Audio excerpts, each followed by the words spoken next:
जैसे आयु की छूट है, 5 साल की छूट इसमें दी गई है कि 5 साल की उम्र। साथियों नमस्कार, मैं राजेश शर्मा और सेव इंडिया न्यूज में आपका स्वागत है। हमारे बीच सेव इंडिया न्यूज के मंच पर राजपूत उत्थान सभा के राष्ट्रीय अध्यक्ष अजय सोम जी हैं, राजपूत उत्थान सभा के पदाधिकारी राजेंद्र चौहान जी हैं और सभा से प्रताप सिंह चौहान जी हैं और राहुल पुंडीर जी हैं। जो इस समय पूरे उत्तर प्रदेश में करनी सेना को लेकर जो विरोध हो रहा है और एकदम उत्तर प्रदेश के पूर्व मुख्यमंत्री और समाजवादी पार्टी के मुखिया अखिलेश यादव ने जिस तरह पीडीए को लेकर लगातार करनी सेना को हाशिए पर लिया है, लगातार उसके खिलाफ बोल रहे हैं। और रामजीलाल सुमन सांसद जिन्होंने राणा सांगा को लेकर एक संसद में टिप्पणी की थी, वो पूर्णतः उनके साथ खड़े हो गए। तो हम लोग बात करते हैं, क्योंकि राजपूत उत्थान सभा ने एक एजेंडा उठाया है। इनका कहना है कि जो ईडब्ल्यूएस सरकार ने दिया है, ईडब्ल्यूएस का मतलब जो सामान्य वर्ग के आर्थिक रूप से कमज़ोर लोग हैं, जो उन्हें ईडब्ल्यूएस के नाम पे 10% आरक्षण दिया है, उसमें जो छूट हैं, जो तमाम उस समय शर्तें रखी, वो शर्तें लागू नहीं है। तो हम लोग बात करेंगे कि इनकी क्या शर्त है और पूरे उत्तर भारत में ईडब्ल्यूएस को लेकर राजपूत उत्थान सभा ने बड़ा बीड़ा उठाया है, बड़ा मूवमेंट शुरू किया है। तो हम लोग बात कर लेते हैं अजय सोम जी से कि ईडब्ल्यूएस का मूवमेंट है क्या। अजय जी, आपका स्वागत है सेव इंडिया न्यूज के मंच पर। ये ईडब्ल्यूएस का क्या मूवमेंट है?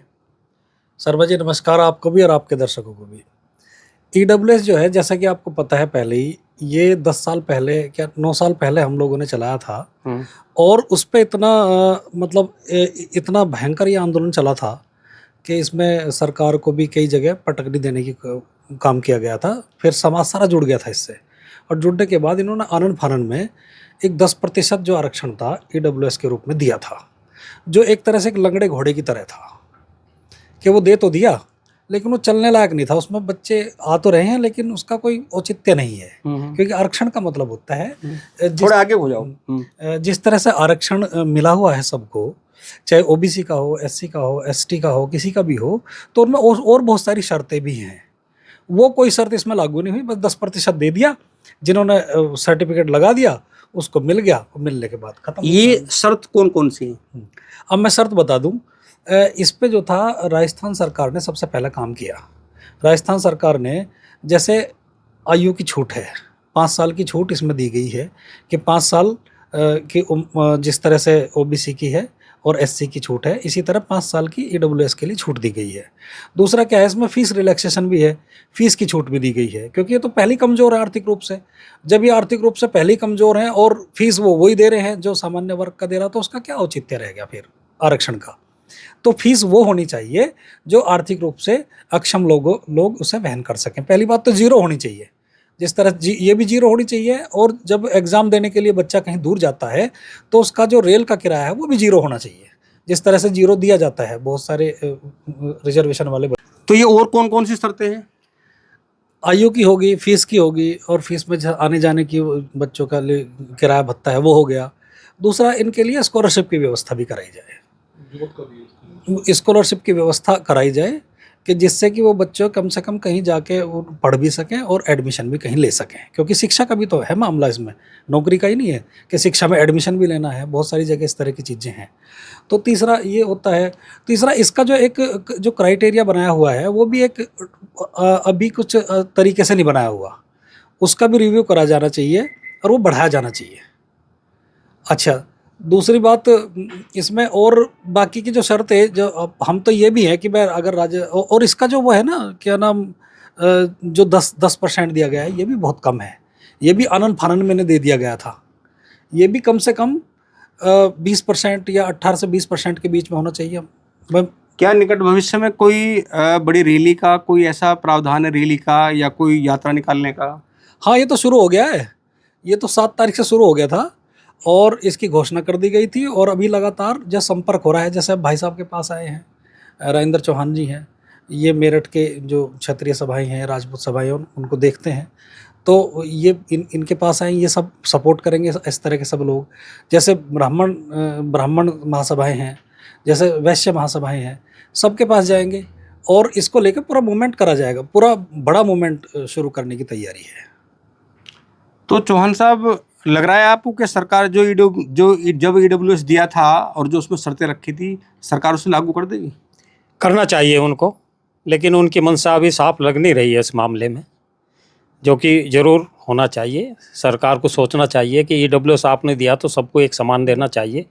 जनरल कास्ट पे जो वो कर रहे हैं वो सही नहीं है उनके लिए, क्योंकि ईडब्ल्यूएस सबके लिए बना है, तो सबके लिए सरकार को करना चाहिए उसको। चौहान जी, आपसे तो और बहुत सारी बातें करनी है। करनी सेना को लेकर आजकल बहुत मुखर है समाजवादी पार्टी। देखो, करनी सेना को सामने टारगेट करके अखिलेश यादव ये समझ रहे हैं कि एक संगठन को पकड़ के और सारा गुस्सा उस पर निकाल दें और राजपूत समाज के आक्रोश से बच जाएं। ये क्षत्रिय समाज का प्रत्येक व्यक्ति का मामला है, उसके स्वाभिमान का मामला है। प्रत्येक जो राष्ट्रवादी व्यक्ति है, चाहे वो किसी भी जाति धर्म का है, उसके स्वाभिमान का मामला है। तो ये करनी सेना वर्सेस अखिलेश यादव नहीं है, ये जो है रामजी लाल सुमन वर्सेस पूरा क्षत्रिय समाज और स्वाभिमानी लोगों का पूरा आंदोलन है। इसको करनी सेना को टारगेट करके इस आंदोलन को सूक्ष्म ना किया जाए। और सब लोगों के अंदर आक्रोश है, जो चेहरा है वो पूरा सकल क्षत्रिय समाज है। एक गांव के अंतिम छोर पे बैठा हुआ एक सामान्य क्षत्रिय भी इस आंदोलन के अंदर शामिल है। और अखिलेश यादव बीजेपी को टारगेट करते करते क्षत्रिय समाज को टारगेट उन्होंने करना शुरू कर दिया है, और अप्रत्यक्ष रूप से उनका निशाना महाराज की तरफ भी है। और सीधी सी बात यह है कि बीजेपी का जो केंद्रीय नेतृत्व है, ये कहीं ना कहीं उनकी पिच तैयार करी हुई है, उसमें बैटिंग बॉलिंग जो हो रही है वो अखिलेश यादव कर रहे हैं। ये पूरा का पूरा मामला है। तो ये सारी चीज़ें हम लोग समझ रहे हैं। आने वाले टाइम में हो सकता है कि कोई ऐसा तीसरा विकल्प बन के कोई आए, जैसे अभी मायावती जी का भी स्टेटमेंट था कि ईडब्ल्यूएस में 18% कर दिया जाए, 20% कर दिया जाए, 5 साल की छूट दे दी जाए। दूसरा, जो यहाँ पे हमारी जो बाउंडेशन है ईडब्ल्यूएस में उत्तर प्रदेश के अंदर, वो 5 बीघे की है, 1 एकड़ की है। राजस्थान के अंदर वो 5 एकड़ कर दिया गया है, कांग्रेस सरकार ने कराया है। दूसरा, यहाँ पे जो कैप लगा रखा है इन्होंने, 6 लाख का लगा रखा है प्रति पूरा फैमिली की जो इनकम है, वहाँ पे 8 लाख है। दूसरा, वहाँ महिलाओं के लिए 10 वर्ष की छूट है, यहाँ पे कुछ भी नहीं है। वहाँ 5 साल की पुरुषों के लिए छूट है, वो सब भी है। दूसरा, यहाँ पे जो है 200 गज का अगर किसी का मकान शहर के अंदर है तो वो ईडब्ल्यूएस में नहीं आएगा। वहाँ पे ऐसा नहीं है, वहाँ पे लगभग आपको 10,000 स्क्वायर फीट तक की छूट दी गई है। साथ ही साथ आपको ये भी रखा गया है उसके अंदर कि कोई भी व्यक्ति फीस के अंदर पूरा का पूरा छूट इसके अंदर दे रखा है उन्होंने, और सारी की सारी छूट है। और जो यहाँ पे 1 साल के लिए प्रमाण पत्र बनता है ना उत्तर प्रदेश के अंदर, राजस्थान के अंदर कांग्रेस के द्वारा वो 3 साल के लिए वैलिड कर दिया गया है।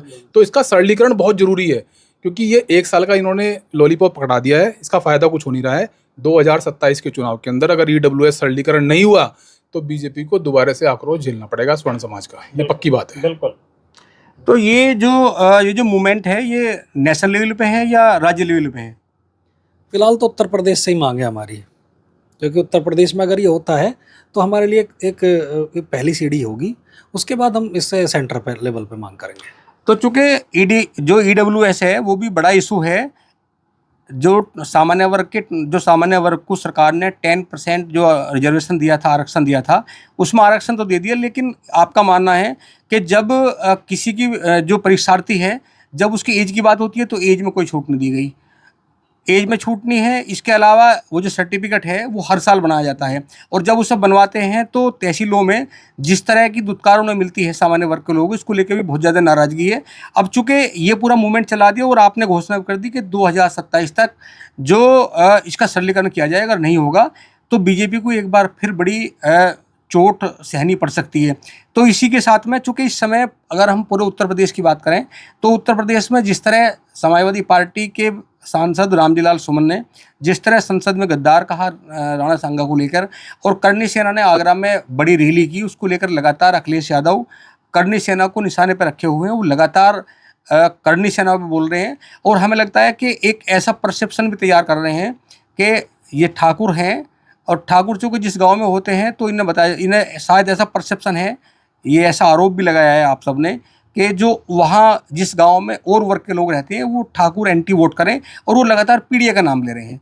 तो ये क्या, जिस तरह हम देखते हैं कि कोई बहुसंख्यक होता है क्षेत्र में, तो एंटी बहुसंख्यक के क्रिएट किया जा रहा है कि ठाकुर लगातार जो है वो दलितों के खिलाफ हैं, ठाकुर यादवों के खिलाफ हैं, या ठाकुर और दूसरे वर्गों के खिलाफ है, इस तरह का परसेप्शन। और लगातार पूर्व मुख्यमंत्री अखिलेश यादव जो ठाकुर समाज है, इस पर लगातार निशाना साध रहे हैं।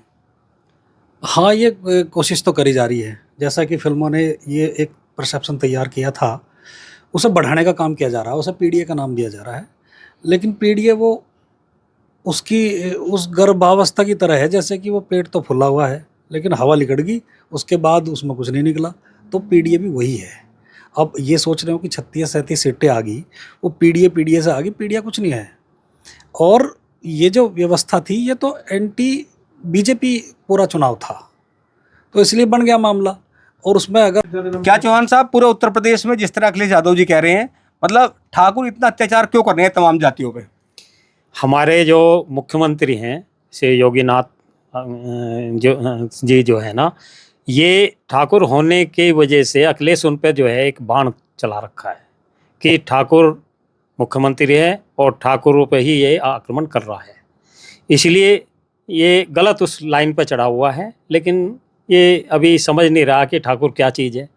समय आने पे बीजेपी को बता दिया था, समय आने पे इसको बता दिया जाएगा। नहीं, उन्होंने तो ये मान लिया कि ठाकुर वोट तो उनकी नहीं है। ऐसा नहीं माना उसने, ऐसा नहीं माना, लेकिन वो ये सोच रहा है कि ऐसा करने से शायद ठाकुर हमारे साथ आ जाएंगे। ऐसा नहीं आने का।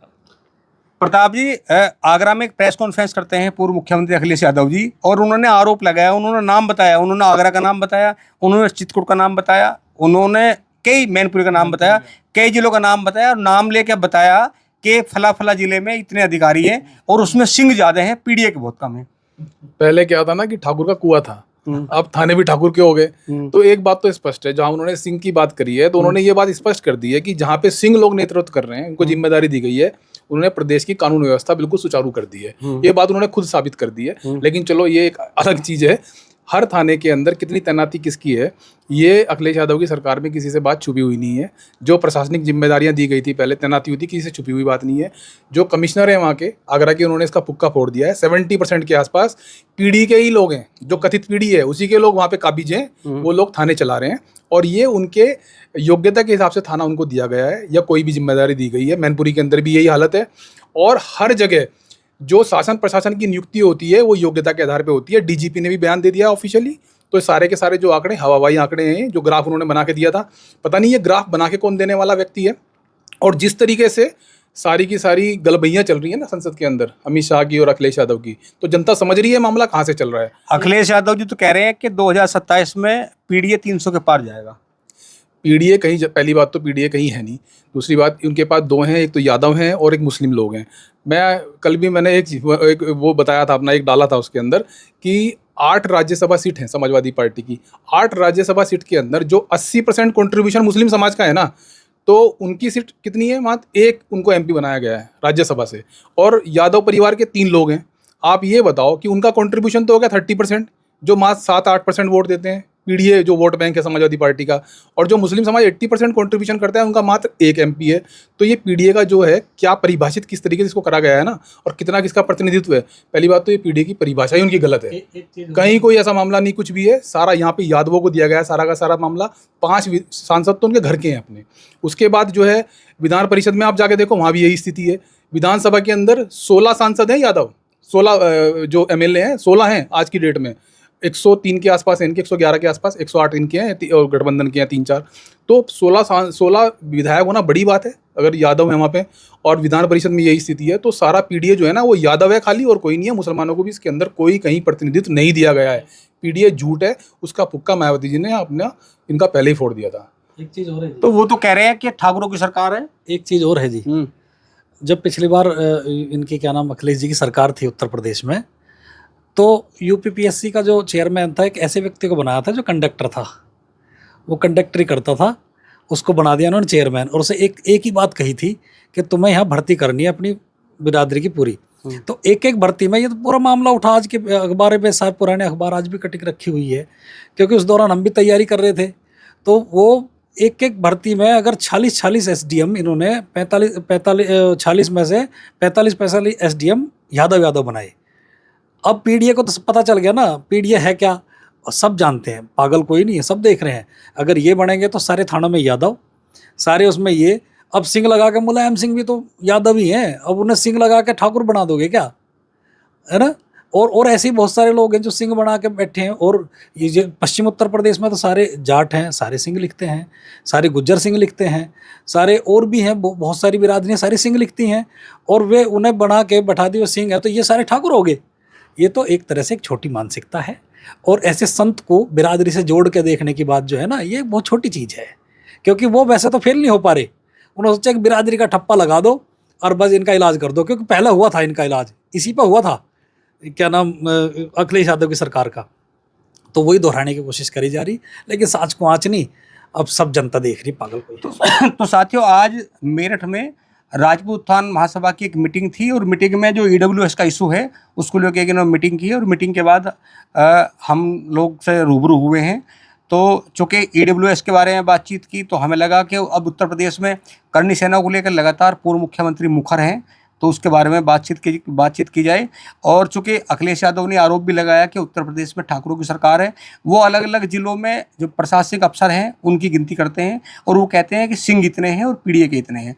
तो एक तरफ पीड़िए है, एक तरफ सिंह है, और वो सिंह में कौन है, क्या सब तमाम सिंह तमाम ठाकुर हैं या और कास्ट के लोग भी जो सिंह लगाते हैं। लेकिन सीधा आरोप लगाया कि ठाकुर बड़ी संख्या में प्रशासनिक अधिकारी और थानों में मौजूद है। तो आप लगातार देखते रहिए 7 इंडिया न्यूज़।